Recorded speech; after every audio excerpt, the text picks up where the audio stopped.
Wow. Tamara. Yeah. Yeah.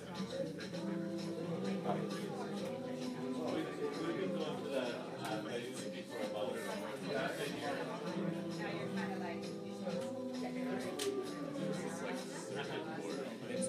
mine's crazy around.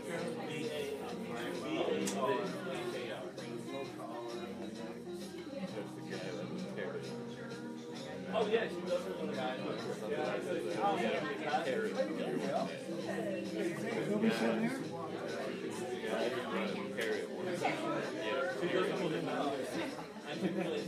And we were doing like something in the way of Astro. It was like you can't even be attached to pets. And he's like, this is deep, and there's a parrot.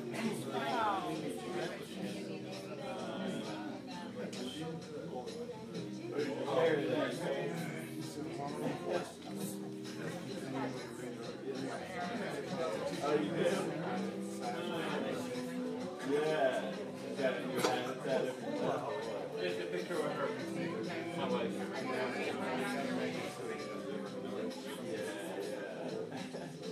It was cool. I like it.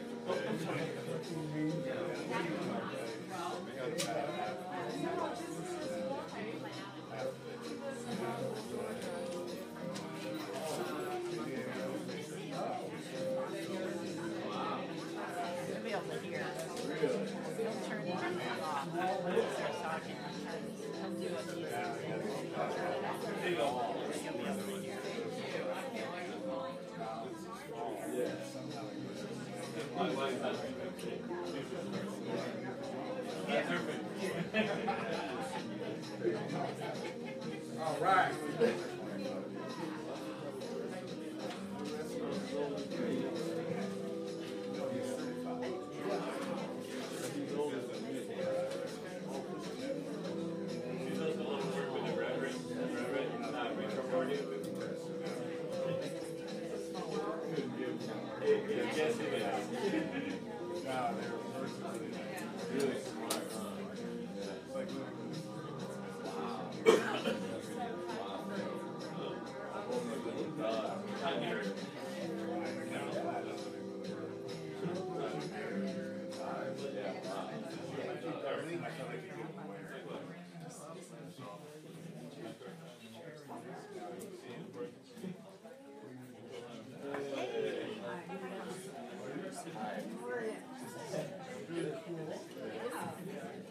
Just 1, 2, 1, 2.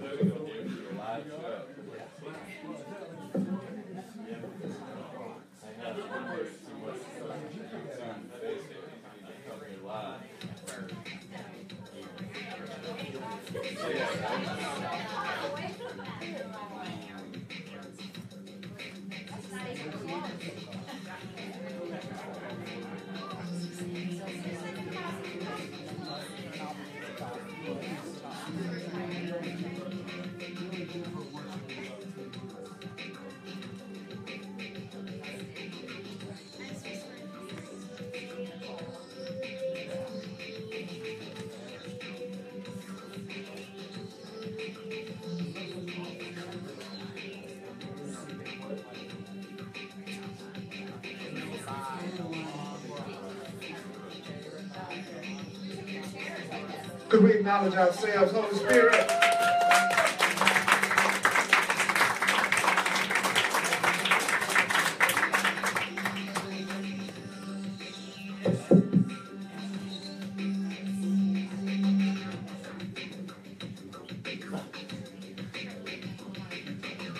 Those who are online, I want to welcome you to a course in miracles. Those of you in the room, I want to welcome you to a course in miracles. Take a breath. Latanya, Lori, Elizabeth, and everybody else that's showing up online.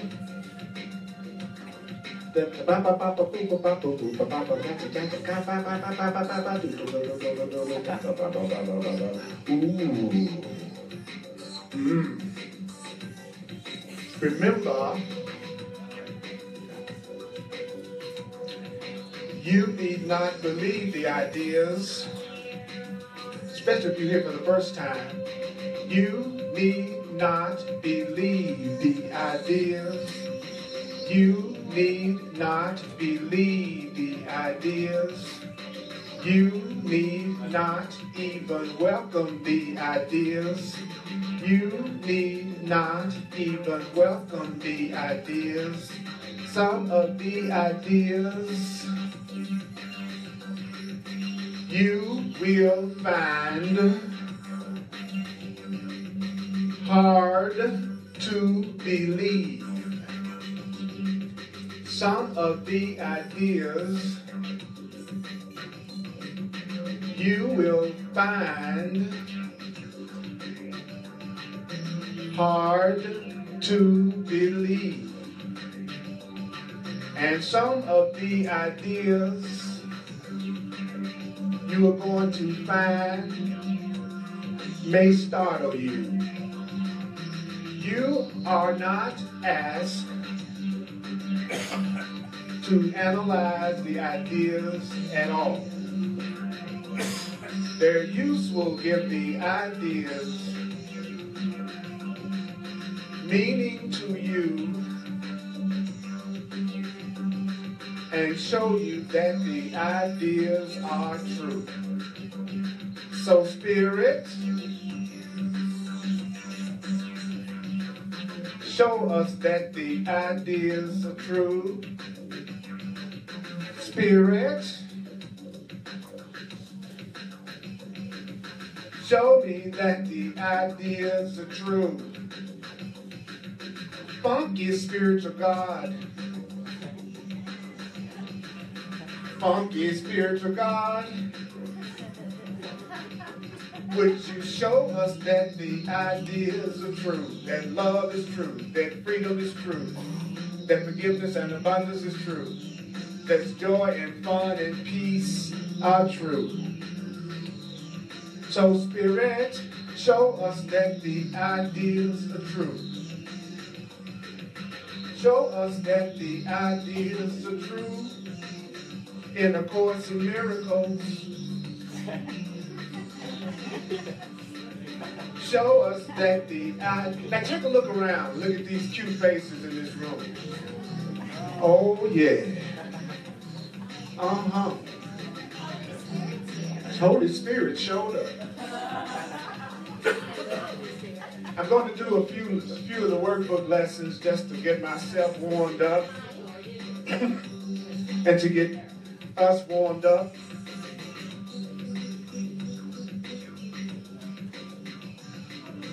That thing I see means anything.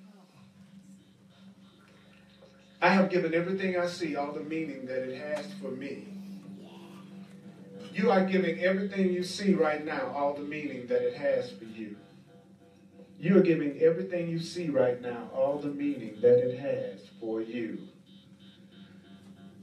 You are giving everything that you see right now all the meaning that it has for you. So what does that mean? You're going to give this class all the meaning that it has for you. If you experience love and joy today, it's because you gave it that meaning for you. If you give yourself an unhappy time, it's not my responsibility. You're giving yourself that time. You're free to choose whatever you want to think, whatever you want to think. You are free to choose. You are choosing that the feelings that you have, you're the one that's choosing to have them. And you're giving yourself the feelings that you have by the meaning that you're giving to everything you see right now.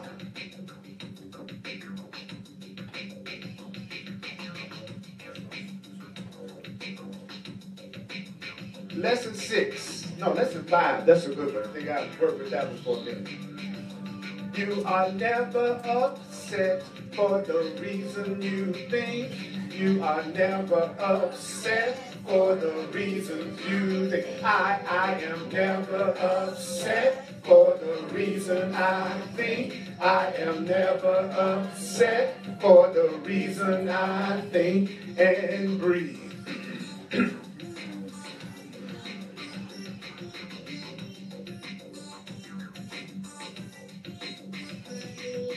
My thoughts are images that I have made.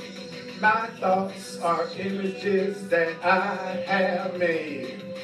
My thoughts are images that I have made. My thoughts are images that I have made. And breathe.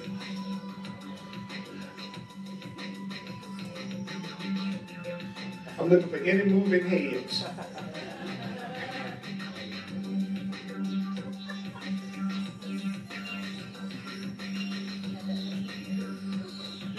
I like this one. God's will for me is perfect happiness. God's will for me is perfect happiness. God's will for me is perfect happiness. God's will for me is perfect happiness. Love's will for me is perfect happiness. Love's will for me is perfect happiness. Love's will for me is perfect happiness. Love's will for me is perfect happiness. And breathe.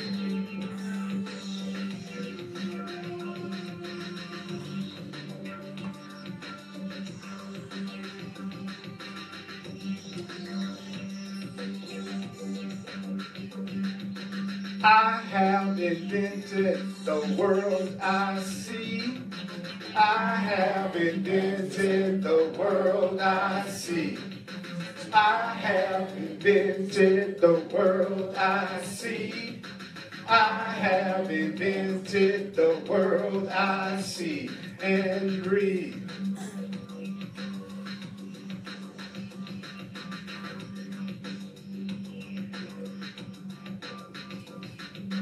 I am determined to see things differently. I am determined to see things differently. I am determined to see things differently. I am determined to see things differently. And breathe.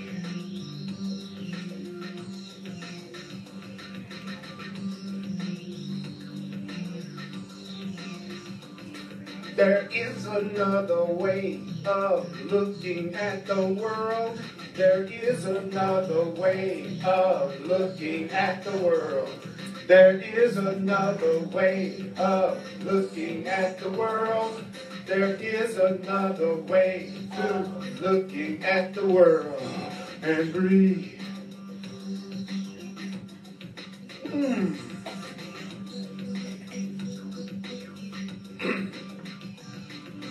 I am sustained by the love of God. I am sustained by the love of God. I am sustained by the love of God.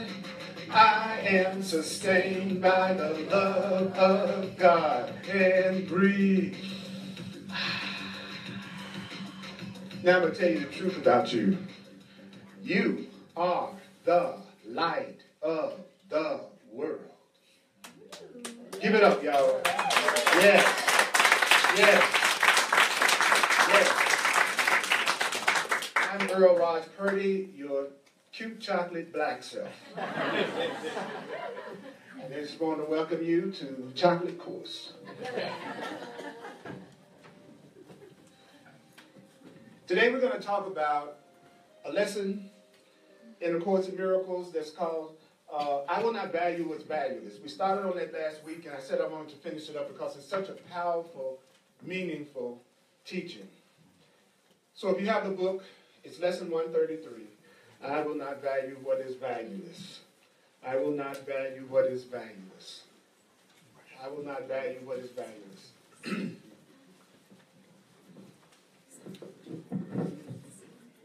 Sometimes when you teach it, it's really important, after you've been dealing with a lot of theoretical stuff, to bring us back to practical concerns.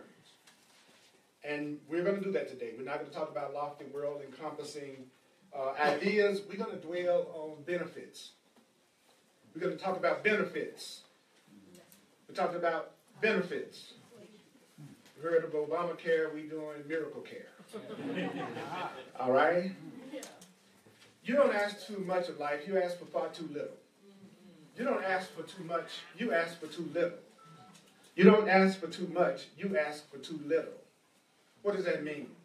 It means when you let your mind be drawn to bodily concerns, when you let your mind be drawn to things you buy, when you let your mind be drawn to eminences valued by the world, you're actually asking for sorrow, not for happiness. If you're walking around all day and you're concerned about your body, walking around all day and all you're thinking about is things you can buy, and if the only thing you're thinking about is being very special in the world, then actually you're asking for sorrow and not for happiness. Because if you notice, every one of those things are based on something outside of yourself that's supposed to make you happy. Even the body is outside of you. And you kind of chew on that one for a minute. You are not your bodies. You are not your bodies. And it's like I was saying, sort of like a snack. You are not your bodies. You know what I'm saying? You are not your bodies. You're not your bodies, you're not your bodies, you're not your bodies, you're not your bodies, you're not your bodies, you're not your bodies, you are not your body, you are not your body, you're not your body, you're not your body, you're not your body, you're not your body. You're an unlimited spiritual being. You are love, you are mind, you are spirit, you are consciousness. You're so much more than what you think you are. You don't ask too much of life, you ask too little.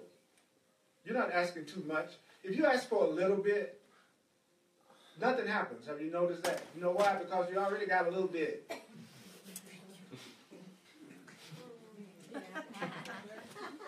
So you're just asking for what you already have. So you should be asking for everything. You should be asking for all of it. I want it all. I want it all. Me too. I want it all. And sometimes people don't want to ask for it all because they think if they ask for it all, it means somebody else is not going to have it. That's only if you're asking for something that's not real. Anything real is available to everybody. Anything that's real is open to everybody. Anything that's real, we can all have equally. Anything that's unreal, only you can have it. So anything that only you can have, you're guaranteed to lose at some point, even if it's through the transition that you call death. So you want is what you can never lose. You want what you can always count on, right? Right? Right. What you can never lose. Right? Yeah. Right. Okay. All right. Good. Good. It's okay to respond. It's cool. It's cool. You're just sitting around yourselves. That's the only thing that's in this room. Just one of us here. It's just one thing pretending like it's a lot of it. Talisha, hello. Latanya, hello. Cheryl. What's up? I'm seeing we can't pipe your laugh in here from home. That's right. We got an app for that. A Cheryl app. Angela, Barbara, James. I really appreciate you all that are coming online to watch live. And I sure enough appreciate also those of you who are coming to have a personal experience together. So this course is not trying to take the little from you that you have. As a matter of fact, it's not trying to substitute utopian ideas and satisfactions which the world doesn't contain. There are no satisfactions in the world. What? There are no satisfactions in the world. All the satisfaction that you get out of anything in the world is coming from you. Any satisfaction you feel about anything is coming from you. It's not coming from whatever outside of you that you think it is that's giving you satisfaction. It's coming from you. If I'm satisfied with you, it's because I'm satisfied with you. It's nothing to do with you satisfying me. I love feeling like I have control. And I found out the one thing that I have control over is how I see things. One thing I have control over is the meaning that I give to everything. So I like that. I used to waste so much time trying to control other people, and trying to get other people to do what I wanted them to do so that I would be happy. And fortunately, I attracted a lot of people in my life that did not support that idea. But I didn't know that they were saving me, because if they had to try to act out my script from the perspective that them acting out my script would make me happy, it would just further convince me that my happiness depended on something outside of myself. But the fact that I've had so many people in my life that did not let me control them forced me to begin to look within myself for my joy. Where actually everybody that was trying to please me were perpetuating the illusion that my power lied outside of me. And then I had a bargain with them, which was, if you satisfied me, I was going to try to satisfy you. But the minute you no longer satisfied me, I'm going to find somebody else that will. Or when I didn't satisfy them, then they wanted to go find somebody else that would. So I'm glad for all those people who did not do anything that I wanted them to do, and I'm grateful for the people that did everything I wanted them to do. Because both of them were teaching me a lesson. That's right. Some people, I don't care how much you study, it'll never look like they'll change. And that's so that you get to the point that you'll have to change the way you're dealing and looking. So you need to be grateful for those people who never do anything that you want them to do the way you want them to do. That's right. They're called children. That's a code name that they go by sometimes. Children. You know, partner, lover, boss, co-workers. You know, all those people who keep us honest with ourselves. Hallelujah. And the Course in Miracles says, so when it says there are no satisfactions in the world, I'm not saying that you can't be satisfied here. I'm saying there's no satisfactions in the world. The satisfaction is in you. It's the satisfaction is within you. Now, people say, when I say stuff like that, people usually go, yeah, sure, that's right. Happiness comes from within. I've never met anybody that didn't agree with that. But so many people that's not living that worth a heck. So we say it, but then we're upset 15 minutes later because something outside of ourselves isn't going the way we think it should. Yeah. Which means that was just lip service to the whole idea that our happiness comes from within. I know people, and I have done it, I have searched for relationships that I knew when I got that relationship, then I was going to be happy. So I was on the lookout for it, right? And now I feel like I can let everybody be, not create a lot of grievances with people because I'm not expecting them to make me happy. So it makes me a lot easier to get along with. Cut way down on my grievances, and grievances block my miracles. If you're full of grievances, it's blocking your miracles. A grievance is like a shield of hate held up before the miracles of the blessings of your life. You know, it's just like you standing under, picture your miracles as the sun and your grievances as an umbrella. So you walking around under your umbrella of grievances and the sun is shining all around you full of miracles, but you're not seeing it. So grievances block your miracles, not anybody else's. They block your miracles. And what's a grievance? A grievance is me saying to you, if you were different, I'd be happy. If you spoke and acted differently, I'd be happy. If I was in another situation or circumstance other than being right here with you, I'd be happy. So when you're into grievances, wherever you are, you give yourself no satisfaction in the place that you're located. And when you're in any place, you're thinking about what it would be like to be somewhere else, what it would be like to be with somebody else. So, for example, you would be here thinking about what you're going to do this afternoon. Or you'd be here thinking about what happened. Or you'd be here thinking about who you wish were here with you. Or you'd be here thinking about somebody you saw come in that you was checking out. This might be my satisfaction. Right across the room. Right? And you know you're choosing them based on your own past track record. So you need to go in another direction immediately.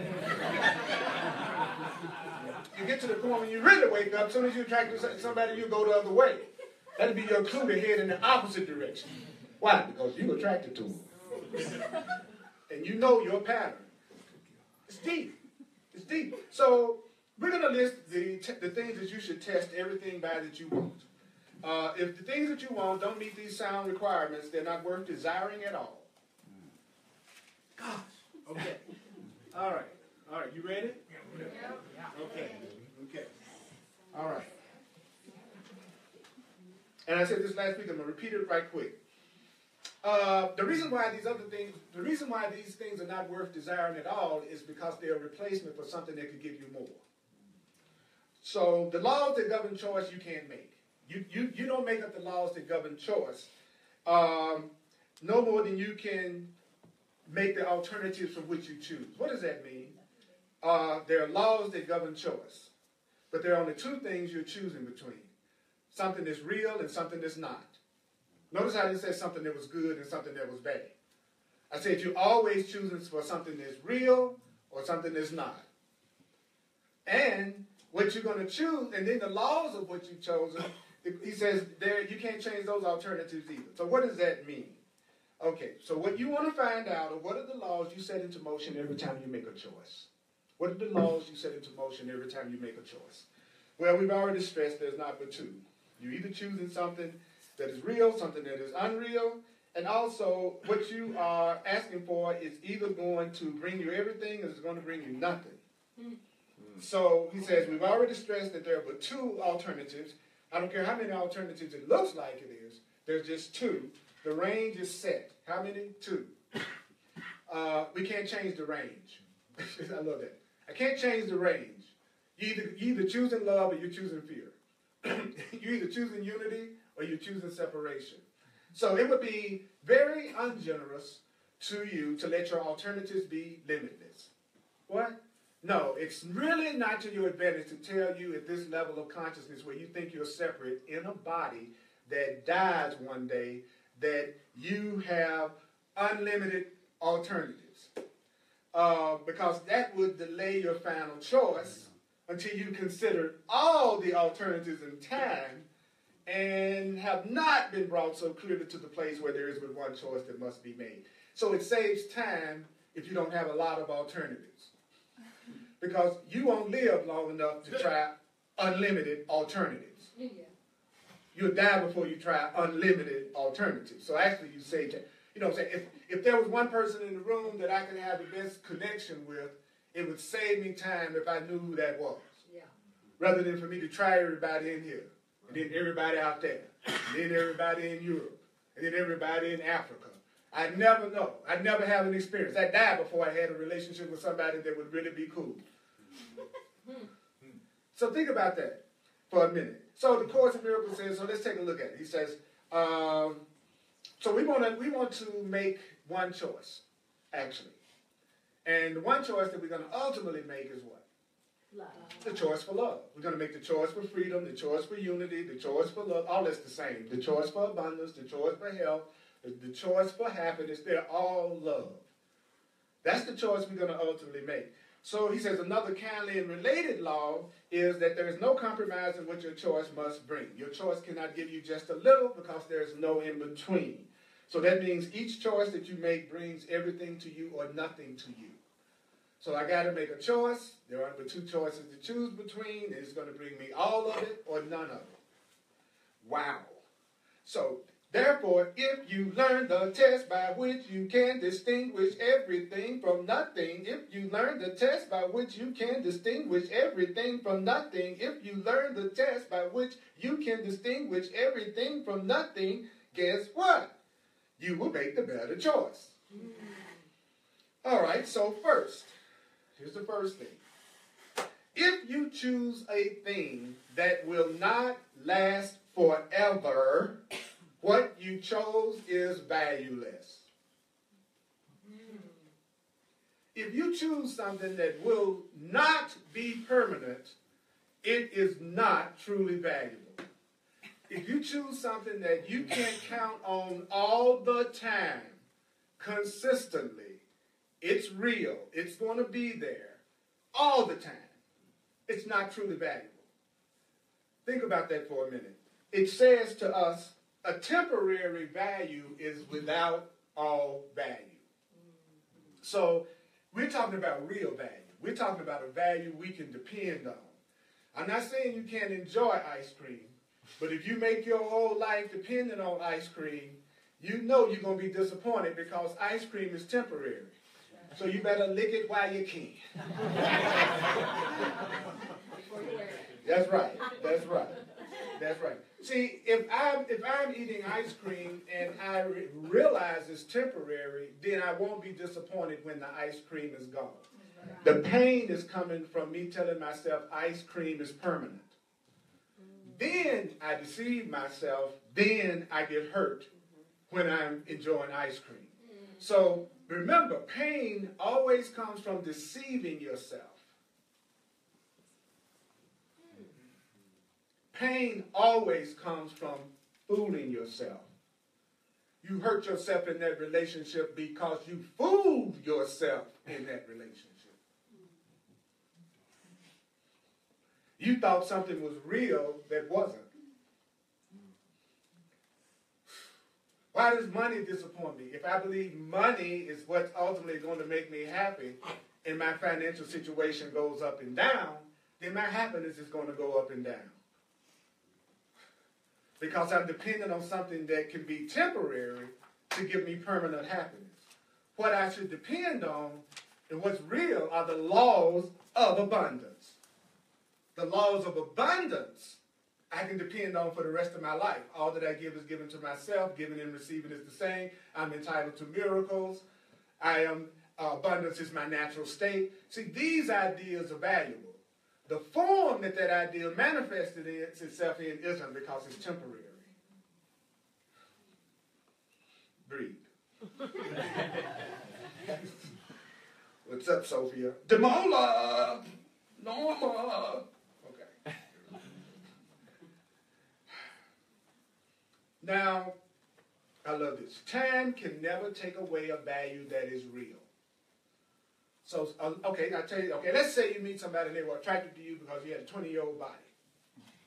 And their love for you was based on, so long ago. Still may have a nostalgic moment. Okay, thank you. All right. I'm amazed at how long ago it was. Then, if that person's body changed, your love for them would change. If your body changed, their love for you would change, because it wasn't based on anything real. It was based on something that was temporary, which is form, which is physical appearance. So time could never take away a love that was real. If the love is real, I'm 80 years old walking down the street with my partner, and we still looking at each other with eyes of love and appreciating each other, because what we loved about each other was who we really were. Our spirit, our mind, our consciousness, our heart. So what was real, time couldn't take away. What's illusionary, time can always take away. So if you have something that's based on something that's not real, then as it changes, your feelings about it is going to change. And as I get older, I'm glad that people are learning how to see beyond my body. You know, because I'll never have another 20-year-old body with this body. Now, hopefully I won't come back and have to go through all that again. What's prompted me to stay on my spiritual path is never going through elementary school and junior high again. Every time I think I want to come back, I think about junior high school and I go, nah, this is too much to ask. As crazy as things are in this dream right now, woo, no. I want to be awakened. I mean, in the world, when you're awakened, then this is endlessly entertaining. Because you know that you are loved and you are eternal and you're immortal, and you're going to be all right no matter what. If you just think you're a body, then being here can be terrifying. That's right. If you've forgotten your spiritual identity, you are scared right now. And all you're thinking about is, how can I defend myself? How can I protect myself? If you're awake, you're going, wow, I didn't know what that meant to go into the horror house or the fun house. It's like when you go to the fair. You know, you go in and you go to the haunted houses and you get scared, but you realize that that's not your ultimate reality. So you get scared, but you're not freaking out. You don't go to therapy after you leave. Okay. So if you forget who you are, this is a scary place. If you remember who you are, it's endlessly entertaining. Okay, so where do you stand? So then it says, what fades and dies was never there. Wow. Hear that. The Course in Miracles says, what dies never lived. What fades was never there. So that means that what we really are is beyond what dies and what fades. you probably feel like the same essential self you felt like when you were 10 years old. What's changed is your body and your experiences. But I feel like the same little guy that used to run around the yard playing with my toys. My toys now just cost me more, and I got a charge card.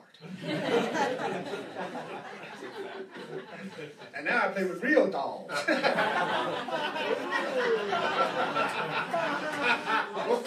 Life size.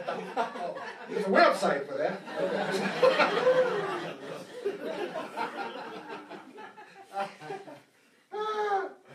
Oh, God.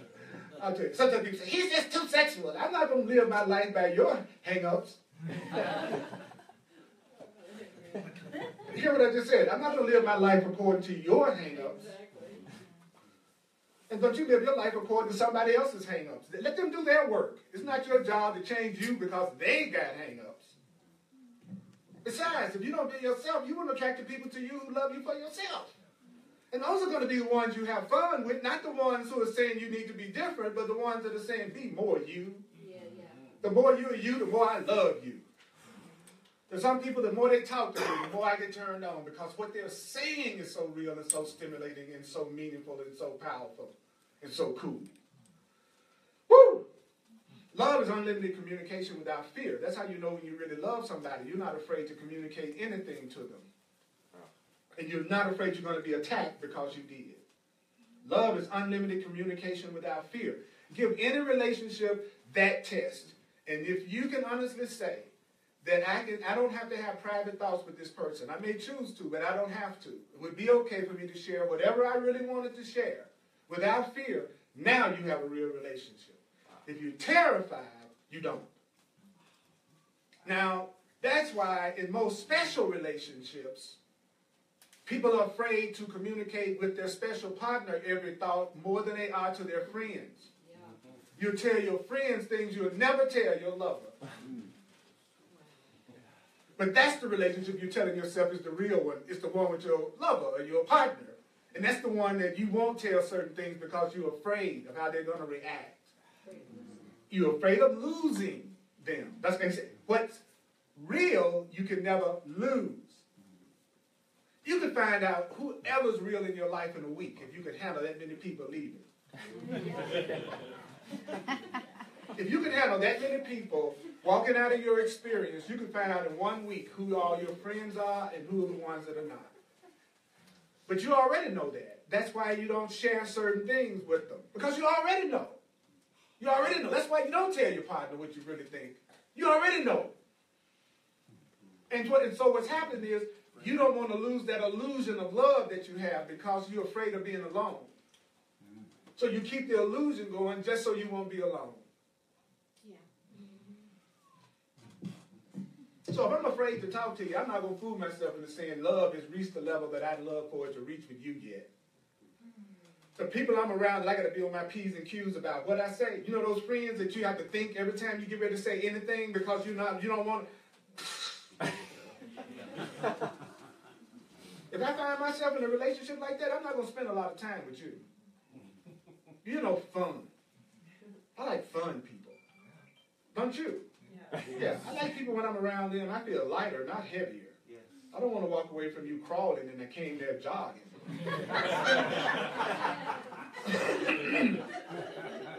So the Course in Miracles then says, if you choose something that fades, if you choose something that dies, it's not making any offering to you that chose it.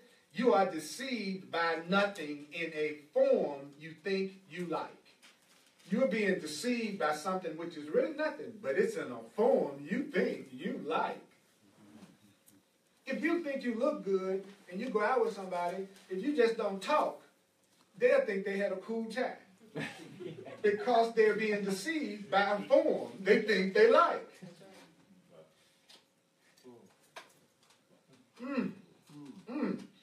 So if you choose, so that's one rule. Now, before I go to the next paragraph, let me throw it over for any questions or comments about what I've said so far. I'm always amazed at how fast the time passes by fast to me. It may not to anybody else in the room, but it passes by fast to me. I can't believe that it's only 20 minutes left. You know. Well, you want to leave and want more.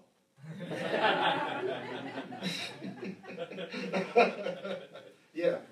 We have several online who really tapped into the statement of we're choosing all or nothing, but there's not a spectrum in between. Right. In other words, if I choose separation, then I'm choosing separation in every form. And that's what we have, separation in every form. If I choose something that's temporary, it looks like everything around me is temporary. You can't name anything we're physically looking at that's not temporary. It's all or nothing. You get all temporary or no temporary. But if you say something like, I give everything I see all the meaning that it has for me, that's always true. So that's permanent. That's gonna be true whether you're black, white, young, old. You're always giving the meaning to everything. So that means any relationship you're in, you're the one that's giving it the meaning. So therefore, you will always be the one that's giving it the meaning. All the time. Always. So what you want to do is you want to keep giving it a meaning that gives you peace. Right? Right. Right. Sometimes. Okay. All right. Okay. What was another one? There's another one in there? Let me see. James, Nana. The mole is being a smart aleck. Oh, Can okay. ask the Holy Spirit for 10 minutes on top of the remaining 20 minutes, Raj. So he wants 30 minutes. I know. You can always ask. You can always ask the Mola. Absolutely. Absolutely. Okay. Anybody in here? Any questions, any comments about anything you've said? I've said a lot. Okay. I'm not that good. Okay. Okay. Yeah. I like how the Course really lays it out the way that it is. There's that line in there that the Course will not take away the little bit that you have. That's right. I like how they call it just as plain as day. You got just a little bit, and we're not going to try to take it. No, you can have the little bit you have. I'm not going to. Because there's unlimited abundance, why should I try to take away what you have when I have everything too? If I got equal access to love like you do, why do I want to take anything away from you? I don't even see any such thing as competition. I don't understand competition. That whole idea that there's competition in relationships. You know, you are all God expressing itself in various forms. It's like God wanted to express itself as you. She wanted to express herself as you. And so you are totally unique in that sense beyond anything and anybody else. So I'll never meet another you. I never meet another God expressing as you. So where's the competition at? And if I'm true to myself, you can't be myself better than me. So you're never going to be more successful at being Earl Purdy than me. So that will always come out number one in being me. So again, I don't have to worry about that, right? So you can be with anybody you want to be with, anywhere you want to be with. You're not going to be with me in that sense. You follow what I'm saying? So I don't look at it like there's competition out there for me. I don't look at love as if what the love I give you is love I've taken away from you. Love isn't like a piece of pie that you take a slice and there's not that much left for everybody else. That's the temporary stuff. See, the idea that made the pie will make endless pies. The pie itself is temporary. So it's the idea that's real, never the form it takes. Wow. I want you to think about that. It's the idea behind you that lives forever, not your body. Wow. Yes, Connor. I think that's such a trip when you're talking about like the real relationship shouldn't be something you're like fearful of saying anything with, because there's times where like I won't admit something to myself, so I must be like afraid of having the real relationship with myself. I can't even admit that to myself. Oh no. I pretend I'm not mad. Yeah. You know, because when you become spiritual, you think it's all about pretending like you feel nothing but light and joy and peace and you love everybody all the time. No, you don't. So you just be lying all day long, wonder why you feel guilty and got hit around by a truck. You know, tell yourself the truth. I feel hate right now. I'm making myself feel hate right now, and I want another way to look at it. Don't be going, oh, how you feel? I feel great. And you know you were just one little second away from committing suicide before you got it. And then I ask you how you doing. Fine. You know, okay, you can tell me you're fine, that's great. But don't tell yourself you feel fine when you don't. Don't lie to you, even if you lie to everybody else. I used to lie to me. I get so used to pretending that other folk that putting on the front that I would even tell myself that I felt happy when I wasn't. You had said in January, I think, that you had had started this thing where if people are telling you what you should be doing, they're going to be the ones that are out of your life. That's right. And I've been doing that.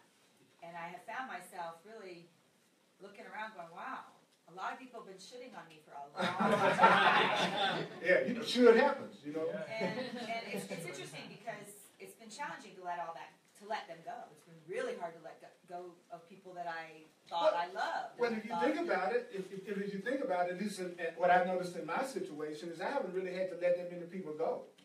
They let me go. I can count the number of people on one hand in my life that I've ever said, I'm done with you, I want you out of my life. What I found is that when I lived my life the way I wanted to, and I started to be authentic, and I didn't look for other people to make me happy, and I accepted my freedom, and I lived my freedom without allowing myself to be controlled by anybody else, they left. Because if they couldn't control me, they were so insecure that if they couldn't control me, they didn't want to be around me. Because their happiness depended on being controlling. So they needed to find somebody who they could control and who wanted to control them. Because it's got to be that way. You got to also want the other person got to want to think they have some kind of control over you too to get into the agreement. And so hopefully, whatever levels of agreement of control you all need, you're in agreement with, so you'll be at peace with each other. I just choose for freedom for myself, period.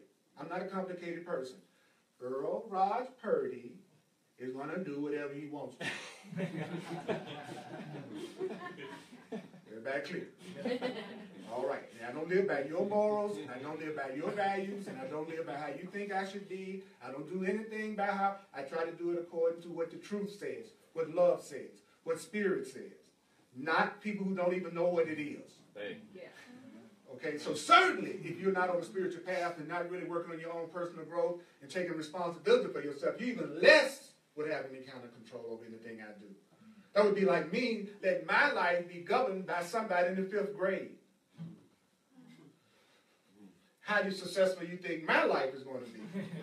So you got to think about that. Are you not being yourself to succumb to people who are not even as awake as you are? I have been. Yeah, we all do that. We all do that. We tend not to express who we really are for people who are not even as awake as we are. And we'll try to live according to what they want, which is further teaching them the erroneous lesson that their happiness comes from your being under their control. And you're the one that's giving them that particular power, and that's what I learned about specialness. Yeah, it can be given to you, and it can be just as easily taken away. And then you think you really have this power until the person goes, no, you don't, I'm through. And then you're freaking out. You never had the power in the first place. It was a gift. My specialness to you is a gift that I'm giving. And I can take it back just as much as I gave it to you. That's right. I can make you not special as easy as I can make you special. Wow. And people have made me not special as easy as they made me special. And people who need that, they don't want me. So consequently, I have very little drama. A lot of joy, a lot of freedom, and surrounded by some really loving, cool people that I used to dream about and didn't even think they existed. But I had to go through that little temporary phase where it looked like there was nobody there. Where did all the people go? You know, and it's like, okay, don't compromise. Don't compromise. Don't stay true to yourself. Stay true to yourself, and those new people will show up. That's right. If you don't cop out, because you go to that little desert for a while, then it looks like there's nobody. Then all of a sudden, you'll find one person will show up, then another one, then another one, then another one. And before you know it, your new tribe is all around you. And how can you tell your new tribe? You feel safe, you feel free, you feel like you can be. Safe, free, be. Wow. You have a freebie. I'm just so... That's hot. Wasn't that cool? I'm telling you. Okay. So I want to try to get through a little bit more of this. I don't let my subject matter get in the way of what I have to say. So if you choose to take a thing away from somebody else, you will have nothing left. What? If you choose to take a thing away from someone else, you will have nothing left. Because when you deny another person's right to everything, you're denying your right to everything. And what you give is what you're going to receive. So that is why I want you to have everything. I want you to have freedom. I want you to have joy. I want you to have all the relationships that you want to have, any kind of way you want to have them. Because if I deny your right to everything, I'm saying I don't have the right to everything. If I say you don't have a right to, see, I'm not hypocritical. I'm not going to be demanding my freedom and then turn around and try to limit yours. I have never met a person who didn't want their freedom, but I've met plenty of people who didn't want mine. I've never met anybody that I said, I want you to be free to be yourself. And they go, oh no, I don't want that. But I have been